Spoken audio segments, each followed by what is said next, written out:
பத்திரிகை ஊடக நண்பர்களுக்கு இனிய காலை வணக்கம். காலையில் இப்படி ஒரு ப்ரெஸ் மீட் வைக்கிறது வேணுமா? குணாக்கிட்ட நான் கேட்டேன், ஒரு 3 மணிக்கு வைக்கலாமா, ஏன்னா எல்லா ஊடகங்களும் வர முடியும், காலையில் வரணும்னா ரொம்ப கஷ்டமாச்சேன்னு கேட்டுட்டே இருந்தேன். டைம் ஸ்லாட்டே கிடைக்கலங்க. பிஆர்ஓ யூனியன்ல டைம் ஸ்லாட் கிடைக்கல. அவ்வளோ ஈவெண்ட் நடக்குது, அவ்வளோ படங்கள் வருது.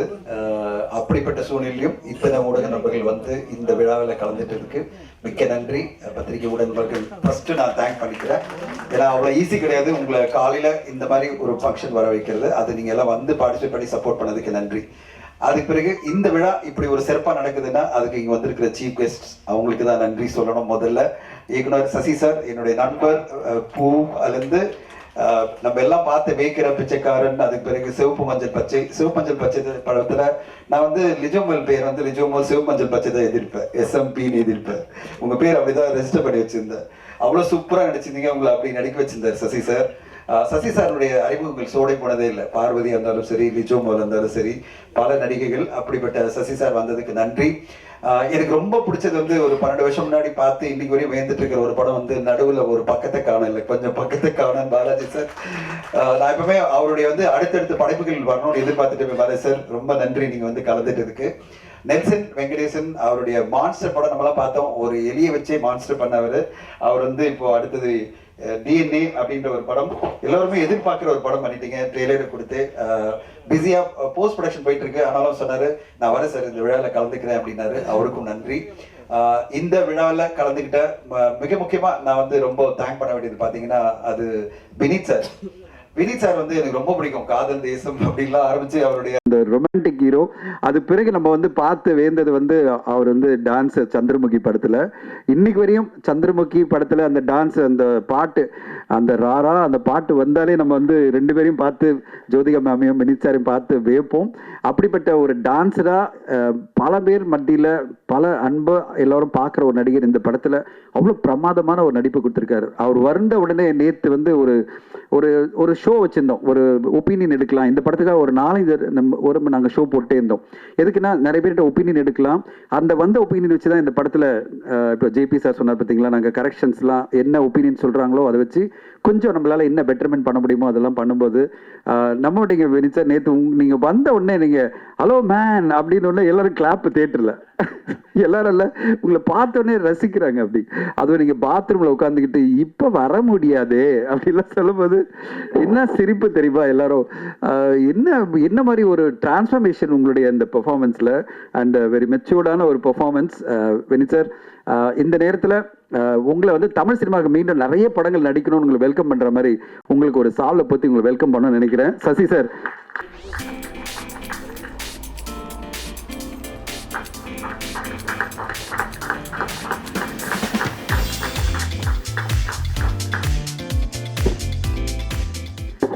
இந்த படத்தினுடைய ஒரு தூணா இருக்கிறது யார் பார்த்தீங்கன்னா அது வந்து ரோகிணி மேம் தான்.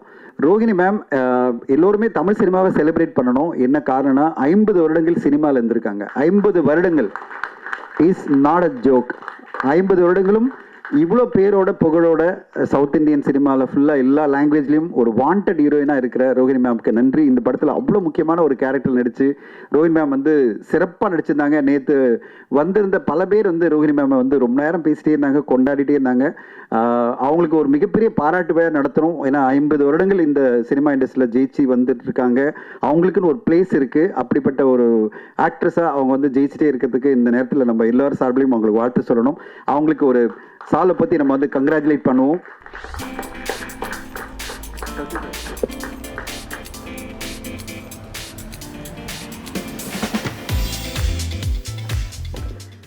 தமிழ் சினிமாவில் சின்ன படங்கள் ஓட முடியுமா, அதுவும் குடும்ப படங்கள் ஓட முடியுமா, ரொமான்டிக் படங்கள் ஓட முடியுமா அப்படின்னு எல்லாரும் இன்னைக்கு வந்து பார்த்தீங்கன்னா வாரம் 6 படம் 7 படம் வந்து எல்லாருமே கஷ்டப்பட்டுட்டு இருக்கிற சூழ்நிலையில் ஒரு தனி மனிதனா ஒரு படத்தை தாங்கி மிகப்பெரிய வெற்றி படமா மாற்றிருக்கிறாரு மணிகண்டன் அவர்கள். அவருக்கு நம்ம எல்லோருமே வாழ்த்து சொல்லணும்.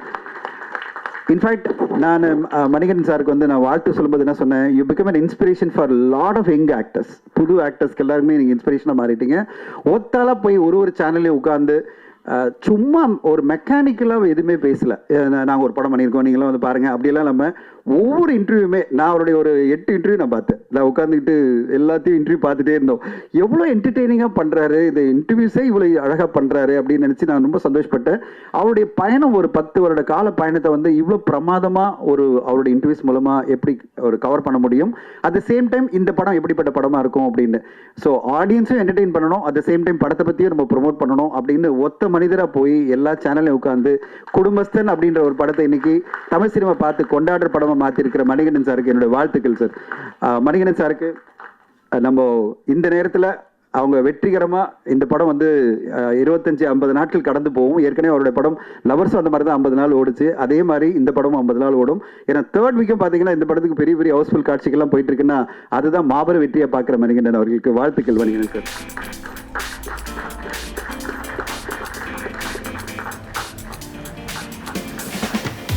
ஸோ சிறப்பு விருந்தினர்களை நான் வரவேற்றுட்டேன். இந்த படத்தை பற்றி சொல்லணும்னா ஃபஸ்ட்டு நான் வந்து ஜோமன் ஜேக்கப் அவர்களுக்கு நன்றி சொல்லணும். இந்த படத்தை நீங்கள் எடுத்து சச் குவாலிட்டி ஃபிலிம், ரொம்ப அழகான ஒரு குவாலிட்டியான படத்தை வந்து ஜேபியோட இணைந்து நீங்கள் பண்ணியிருக்கீங்க. நான் ஏற்கனவே சொல்லிட்டேன், இதில் நினைச்சவங்க எல்லாமே அவ்வளோ சிறப்பாக. லிஜோமோலுக்கெல்லாம் வந்து கண்டிப்பாக பல விருதுகள் காத்திருக்கிறது. இவ்வளோ தைரியமான ஒரு முயற்சி லிஜோமோல் அவர்கள் பண்ணியிருக்கீங்க. அவங்களோட சேர்ந்து அனுஷா அவர்களுக்கும் நல்ல பாராட்டுகள் வரும். கண்டிப்பாக எல்லோருமே சூப்பராக பண்ணியிருக்காங்க. கலேஷ் தான் இந்த படத்தை எனக்கு வந்து மீண்டும் எங்கேயில் நான் லாஸ்ட் இயர் இந்த படத்தை ஒரு ஃபெஸ்டிவலில் பார்த்த பிறகு நான் வந்து காண்டாக்ட் பண்ணி கேட்கும்போது அவங்க என்ன சொன்னாங்க, இல்லை நாங்கள் ஓடிடியில் பேசிகிட்டு இருக்கோம் டைரக்ட் ப்ரீமியர் அப்படின்னு ஜேபி சொன்ன மாதிரி. சரி, நான் அது பிறகு ஃபாலோ பண்ணல. திடீர்னு வந்து எனக்கு கலேஷ் வந்து ஒரு மெசேஜ் போட்டார், சார் நீங்கள் ஹிருதயம் படம் பார்த்தீங்களா, அதில் நடிச்சிருக்கேன் நான். அடுத்தது வந்து நான் ஒரு மலையாள படத்தில் இந்த படம் அப்படின்னு இன்ட்ரடியூஸ் பண்ணார். அந்த படம் வந்து வருஷங்களுக்கு விசேஷங்கள். அதில் சொல்லியிருந்தார், நான் இந்த படத்தில் நடிச்சிருக்கேன், நீங்கள் பாருங்கள் சார், அதில் ஒரு முக்கியமான கேரக்டர் அப்படின்னார். நான் படம் பார்த்துட்டு நல்லா இருக்கு கலேஷ் அப்படின்னேன். அப்போ அவர் என்ன சொன்னார் எனக்கு, சார் ஒரு படம் வந்து நாங்கள் நடித்து ஒரு 9 மாதம் 10 மாதமாக நாங்கள் தேடிட்டு இருக்கோம், ஒரு டிஸ்ட்ரிபியூட்டர் வந்து இதை வந்து டிஸ்ட்ரிபியூட் பண்ணலாம் நல்லாயிருக்கும் அப்படின்னாரு. எந்த படம் அப்படின்னேன். காதல் என்பது பொது உடைமையினர். எங்க 1 இயர் முன்னாடி நான் தாங்க கேட்டேன் இந்த படத்தை கொடுக்க சொல்லி, அவங்க கொடுக்கலங்க அப்படின்னு சொன்னேன். இல்லை சார், இமீடியட்டாக நீங்கள் பாருங்கள், திருப்பி ஒரு தடவை பார்த்துட்டு இந்த படத்தை நீங்கள் உங்களுக்கு ஓகேன்னா நாங்கள் ப்ரொடியூசர்கிட்ட பேசி நாங்கள் முடிச்சு தரோம், ஜேபி எல்லாம் பேசிடுவார் அப்படின்னாரு. தென் நான் சொன்னேன், 1 வருஷம் முன்னாடி பார்த்தது ஆல்மோஸ்ட் திருப்பி நான் பார்த்துட்டேன்னா ஒரு ஐடியா கிடைக்கும் அப்படின்னு. அப்போது அந்த படத்தினுடைய ஸ்க்ரீனிங் பண்ணாங்க. அதில் சசி சார் வந்தார். சசி சார் படம் பார்த்துட்டு சொன்னார், ரொம்ப பிடிச்சிருக்கு, ரொம்ப நல்ல படம் இது, ஆனால் இதெல்லாம் நிறைய விஷயம் இது பண்ண முடியுமா அப்படின்னு கேட்டார். அப்போ நான் சொன்னேன், சார் இந்த படத்தை நீங்கள் சொல்கிற மாதிரி பல விஷயங்கள் இருக்குது, நம்ம பண்ணிவிடுவோம், அது பண்ணாங்கன்னா நம்ம இந்த படத்தை பண்ணுவோம் அப்படின்னு சொன்னேன். ஸோ ஜேபியை கூப்பிட்டு நான் என்ன சொன்னேன், ஜேபி எங்களுக்கு தேவைப்படுற இந்த எடிட்டில் சேஞ்ச் ப்ளஸ் பேக்ரவுண்ட் மியூசிக் இதெல்லாம் வேணும். நீங்கள் வந்து ஒரு ஃபெஸ்டிவல் படமாக பண்ணியிருக்கீங்க, இதை எல்லா தரப்பு மக்களும் ஒரு 1.5 மணி நேரம் இல்லை 2 மணி நேரம் உட்காந்து பார்க்குற மாதிரி படமாக நீங்கள் மாற்றி கொடுங்க, அதுக்கேற்ற மாதிரி தானே நம்ம இந்த படத்தை நம்ம கொண்டு போயிடலாம் அப்படின்னு சொன்னேன். I really have to thank JP வந்து மிகவும் நன்றி சொல்லணும். ஜேபிக்கும் அவருடைய team, Shri Saravanan, Danny, everybody. என்னென்னா நான் என்ன சொன்னாலும் கரெக்ஷன் சொல்லிட்டே இருந்தேன். அதாவது எடுத்த படத்தில் நான் சொல்லிட்டே இருக்கேன், இதை பண்ணலாம் அதை பண்ணலாம் அப்படின்னு. பேக்ரவுண்ட் மியூசிக் முடிச்சு மிக்சிங் முடிஞ்சு ஆனந்த் கிட்ட படத்தை காமிக்கிறாரு. அப்புறம் நான் சொல்கிறேன், ரமேஷ் தானே சவுண்ட் டிசைனர், ஆனந்த் ரமேஷ் ராஜேஷ் என்ன சொல்றாரு, படம் முடிஞ்சிருச்சு, எல்லாம் முடிஞ்சிச்சு, கையில் கொடுத்துட்டேனாரா. அப்போ உட்காந்துட்டு நாங்கள் திருப்பி உட்காந்து பார்க்குறோம். திருப்பி பார்க்கும்போது நான் சொன்னேன், இல்லை சார் எனக்கு செகண்ட் ஹாஃப்ல பிஜிஎம் கொஞ்சம் மிஸ் ஆகுது அப்படின்னு சொன்னேன். கண்ணன் சார் முகம் சுளிக்கவே இல்லை. கண்ணன் நாராயணன் சார், போட்டுத்தரு சார், திருப்பி பிஜிஎம் போட்டுத்தரு அப்படின்னு சொல்லிட்டு திருப்பி ஒரு தடவை எல்லா செகண்ட் ஹாஃப்க்கும் பிஜிஎம் எங்கெல்லாம் நான் வந்து இதெல்லாம் எனக்கு மிஸ் ஆகுது, ஏன்னா இது ஹோல்ட் பண்ணணும் ஆடியன்ஸை, இது வந்து ஒரு கான்வர்சேஷன் படம், ஒரு டயலாக் ஓரியன்ட் படம். அப்படிப்பட்ட படத்தில் வந்து நம்ம ஒரு ஹோல்ட் பண்ணணும்னா பிஜிஎம் இன்னும் இன்க்ரீஸ் ஆகணும் அப்படின்னு நான் சொல்லும்போது என்ன கருத்து சொன்னாலும் அது கரெக்டாக இருந்ததுன்னா அதெல்லாம் ஏற்றுக்கிட்டு, சிலதெல்லாம் ஜேபி வேணா சார் அப்படின்னாரு. ஓகே அப்படின்னு சொல்லிட்டு ஒரு டீம் ஒர்க்காக, ஒரு ரெடியான படத்தில் அவ்வளோ டீம் ஒர்க்காக இந்த டீம் இயங்கி அண்ட் ஒரு படைப்பாக பார்க்கும்போது, நாங்கள் ஒரு 4-5 ஸ்க்ரீனிங் பண்ணும்போது தான் நான் பார்த்தேன் அந்த ஒரு எப்படிப்பட்ட ஒரு இம்ப்ரூவ்மெண்ட் பண்ணி ஜேபி நம்மளுக்கு ஒரு படமாக கொண்டு வந்திருக்காருன்னு பார்க்கும்போது சந்தோஷமாக இருக்குது. And I have to thank JP and the whole team. உங்களுடைய எஃபர்ட்டுக்கு நன்றி ஜேபி. ஏன்னா ஜெயபிரகாஷ் இஸ் நாட் ஈஸி. ஏன்னா நீங்கள் படம் ஆல்ரெடி எடுத்துட்டீங்க, அது வந்து ஃபெஸ்டிவலில் அங்கீகாரம் வந்துருச்சுன்னு ஒரு நம்பிக்கையோடு நீங்கள் எதுக்கு சார் இவ்வளோலாம் சேஞ்ச் பண்ணுறீங்க அப்படின்னு நினச்சிருக்கலாம். பட் ஆனால் என்ன கோரிக்கை வச்சாலும் அதெல்லாம் ஏற்றுக்கிட்டு இன்றைக்கி ஒரு சிறந்த படைப்பாக, ஒரு நல்ல படைப்பாக நீங்கள் கொண்டு வந்து கொடுத்துருக்கீங்க, அதுக்கு நன்றி. அண்ட் ஜியோ பேபி சாருக்கும் நன்றி, இந்த ஹோல் ப்ரொடியூசர்ஸ்க்கு நன்றி. இந்த படத்தை என் கையில் நீங்கள் எடுத்து நீங்கள் பார்த்துங்க சார் அப்படின்னு சொல்லி கொடுத்துட்டு இன்றைக்கி உங்கள் முன்னாடி கொண்டு வந்திருக்கோம். அண்ட் இந்த படைப்பு கண்டிப்பாக நாங்கள் இதுவரையும் போட்ட எல்லா ஸ்பெஷல் காட்சிகளும் எனக்கு வந்த எல்லா ஃபீட்பேக்கும் பார்த்தீங்கன்னா, தமிழ் சினிமாவில் கண்டிப்பாக பார்க்க வேண்டிய ஒரு படம், பேசப்பட வேண்டிய ஒரு படம், பேசப்பட வேண்டிய ஒரு கருத்து. அவர் பேசும்போது சொன்னார், இது வந்து லெஸ்பியன் என்ற வார்த்தை அப்படின்றத வந்து நீங்கள் நெகட்டிவாக பார்க்க வேணாம், ஒரு பெண்ணுக்கும் பெண்ணுக்கும் மத்தியில் இருக்கிற அன்பை பற்றியும் புரிதலை பற்றியும் இது பேசுது. உணர்வுபூர்வமாக எப்படிப்பட்ட ஒரு அன்பு உருவாகுது, அதுக்கு என்ன காரணம் அப்படின்ற ஒரு கான்வர்சேஷனை ரொம்ப பியூட்டிஃபுல்லாக இதில் பல வசனங்கள் மூலமாக நம்மளுக்கு புரிய வச்சிருக்காரு ஜேபி. மெச்சூர்டான ஒரு படம், எல்லோருமே பார்க்க வேண்டிய படம், பர்டிகுலராக மக்கள் மத்தியில் கொண்டு செல்ல வேண்டிய ஒரு படம். அப்படிப்பட்ட படத்தை நம்ம கொண்டு வந்திருக்கோம். அந்த படம் உங்களுக்கு நாங்கள் வெகு விரைவில் இந்த வாரம் ப்ரெஷ் ஷோ நடக்க போது அதில் நீங்கள் பார்க்க போகிறீங்க. இந்த படத்தை மக்கள் மத்தியில் கொண்டு சென்று ஆதரவு அளிக்கணும் உங்களை எல்லாரும் கேட்டுக்கிறேன். இந்த நேரத்தில் ஒரே ஒரு விஷயம் தான் சொல்ல விரும்புகிறேன்.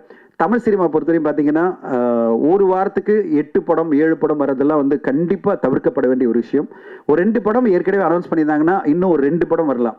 ஊடக நண்பர்களுக்கே டயர்ட் ஆகிடும். இத்தனை படங்கள் போட்டால் எப்படிங்க பார்க்கறது, எப்படிங்க ரிவ்யூ பண்ணுறது, எங்களுக்கு டைமே இல்லை அப்படின்ற டயர்ட்னஸ் ஊடக நண்பர்களுக்கே வருதுன்னா ஆடியன்ஸ்க்கு எப்படி வரும்? 7 படங்கள் வருது ஜனவரி 24 அப்போ நான் வந்து நிறைய ட்வீட் பண்ணேன், மெசேஜ் போட்டேன் குரூப்பில், எத்தனை படங்கள் வருதுன்னு. ஆனால் ஒரு படம் மட்டும்தான் மக்கள் வந்து ஆதரவு கொடுத்தாங்க. அந்த படம் வந்து குடும்பஸ்தன்.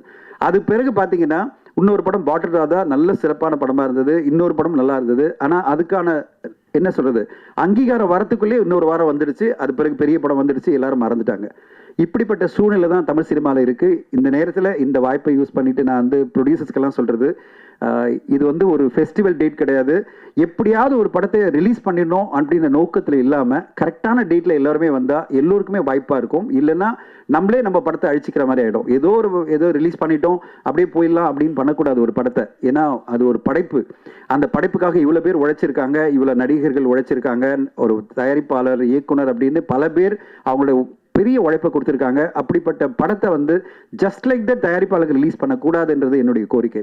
ஒரு படத்தை வந்து பிளான் பண்ணி 4 படம் ஆல்ரெடி அனௌன்ஸ் பண்ணிட்டாங்களா, சரி நம்ம இன்னொரு வாரம் வெயிட் பண்ணுவோம், இவ்வளோ நாள் வெயிட் பண்ணோம், இன்னொரு வாரம் நல்ல சரியான வாரத்தில் கொண்டு வருவோம் அப்படின்னு பிளான் பண்ணி வந்தால் தமிழ் சினிமா நல்லா இருக்கும். ஏன்னா இன்னைக்கு போயிட்டு இருக்கிற சூழ்நிலை எப்படி பார்த்தீங்கன்னா, ஒரு படம் தான் வாரத்தில் வந்து மக்களால் கவனிக்கப்படும் அப்படின்னா அந்த படத்தை வந்து வாய்ப்பே கொடுக்காம இன்னும் 7 படங்கள் வர்றது மிகவும் தவிர்க்கப்பட வேண்டிய விஷயமா பார்க்குறேன். இது வந்து நான் பல அசோசியேஷனுக்கு வந்து ஆல்ரெடி நான் சொல்லிகிட்டே இருக்கேன். வெகு விரைவில் நம்ம ரிலீஸ் ரெகுலேஷன் கொண்டு வரணும். அதாவது producer council, active producer association எல்லாருக்கும் நம்ம என்ன கோரிக்கை வச்சிருக்கோம்னா, சேம்பர் எல்லாரும் சேர்ந்து ரிலீஸ் ரெகுலேஷன் கண்டிப்பாக வந்தே ஆகணும். 4 திரைப்படங்கள் மேலே தமிழ் சினிமாவில் ஒரு வாரத்துக்கு ரிலீஸ் ஆகக்கூடாது. அப்போ தான் அந்த 4 திரைப்படங்களுக்கு அட்டென்ஷன் கிடைக்கும். அது மூலமாக அட்லீஸ்ட் 1-2 படங்களுக்காவது மக்கள் வந்து தேட்டரில் பார்ப்பாங்க அப்படின்றதான் என்னுடைய பர்சனல் கோரிக்கை. அதுதான் அசோசியேஷன் எல்லார்ட்டும் பேசிகிட்டு இருக்கோம். வெகு விரைவில் அதுக்கு ஒரு தீர்மானம் கொண்டு வருவாங்க எல்லோரும் சேர்ந்து அப்படின்னு நான் நம்புகிறேன். இந்த பிரச்சனையால தான் இன்னைக்கு வந்து ஷோ ஏன் கிடைக்கல அப்படின்ற பிரச்சனை நிறைய போயிட்டே இருக்கு. திரையரங்கில் பார்த்தீங்கன்னா இன்னைக்கு காலிலேருந்து நான் மல்டிப்ளெக்ஸ் எல்லாரும் பேசிட்டு இருக்கேன். ஏன்னா படம் ரிலீஸ் இந்த வாரம். அவங்க சொல்றாங்க, எடுத்தோடனே சொல்றாங்க, சார் அந்த படம் வருது சார், இந்த படம் வருது சார், இத்தனை படங்களுக்கு ஷோ கொடுக்குறோம் சார், எப்படி சார் இத்தனை ஷோ கொடுக்க முடியும்? ஒரு ஷோ கொடுக்குறேன். அந்த ஒரு ஷோ எப்படி கொடுப்பாங்க? ஒரு 11 மணிக்கு கொடுப்பாங்க, காலையில் 9 மணிக்கு கொடுத்தாங்கன்னா யார் வந்து பார்ப்பாங்க? ஸோ நாமளே படங்களை அழிக்கிற மாதிரியான விஷயம் தான் இப்போ நடந்துட்டு இருக்கிறது. தயாரிப்பாளர்கள் இன்னொரு தயாரிப்பாளர் அழிக்கிற மாதிரியான விஷயங்கள் நடந்துட்டு இருக்கு. இது தவிர்க்கப்படணும். 4 திரைப்படங்கள் மேலே தமிழ் சினிமாவில் வரக்கூடாது. அப்போதான் திரையரங்கு உரிமையாளர்களும் கரெக்டான முறையில் ஷோ அலோகேட் பண்ண முடியும். ப்ரெஸ்ஸும் வந்து படங்களை பார்த்து கரெக்டாக மீடியா நண்பர்கள்லாம் படங்களை பார்த்து அதுக்கான ஆதரவு கொடுக்க முடியும். இத்தனை படங்கள் வந்தால் இக்னோர் பண்ணிட்டு போயிட்டே இருப்பாங்க. அப்படிப்பட்ட சூழ்நிலை இருக்கக்கூடாதுன்றதான் இந்த நேரத்தில் நான் பதிவு பண்ண விரும்புகிறேன். அது அட்லீஸ்ட் இப்போ உடனே மாறலனாலும் வெகு விரைவில் இந்த மாற்றம் வரும் நான் நம்புகிறேன். இந்த நேரத்தில் இந்த ஒரு குவாலிட்டியான படம், மக்களுக்கு போய் சேர வேண்டிய படம், ஒரு நல்ல ஒரு படைப்பு. இதில் அற்புதமான உழைப்பை இந்த டீம் கொடுத்துருக்காங்க. எல்லோருமே பிரமாதமாக உழைச்சிருக்காங்க. 1 வருட காலம் வெயிட் பண்ணியிருக்காங்க. அந்த படைப்பு இந்த ஃப்ரைடே வருது. உங்களுடைய ஆதரவு தேவை. ஊடக நண்பர்கள் அனைவரும் இந்த படத்துக்கு சப்போர்ட் பண்ணி மக்கள் மத்தியில் கொண்டு செல்லணும். இந்த நேரத்தில் உங்களை எல்லோரும் தாழ்மையுடன் கேட்டுக்கிறேன். அண்ட் என்னோட பயணிக்கிற என்னுடைய team and Guna PRO and the whole team, digitally team எல்லோருக்கும் நன்றி. இந்த படம் மக்கள் மத்தியில் இன்னும் பெருசாக போய் ரீச் ஆகி மக்கள் வந்து இந்த படத்துக்கு வரவேற்பு கொடுப்பாங்கிற நம்பிக்கையோடு விடைபெறுகிறேன். இந்த விழாவுக்கு வந்திருந்த சிறப்பு விருந்தினர் எல்லோருக்கும் நன்றிகள். Thank you so much. தேங்க்யூ.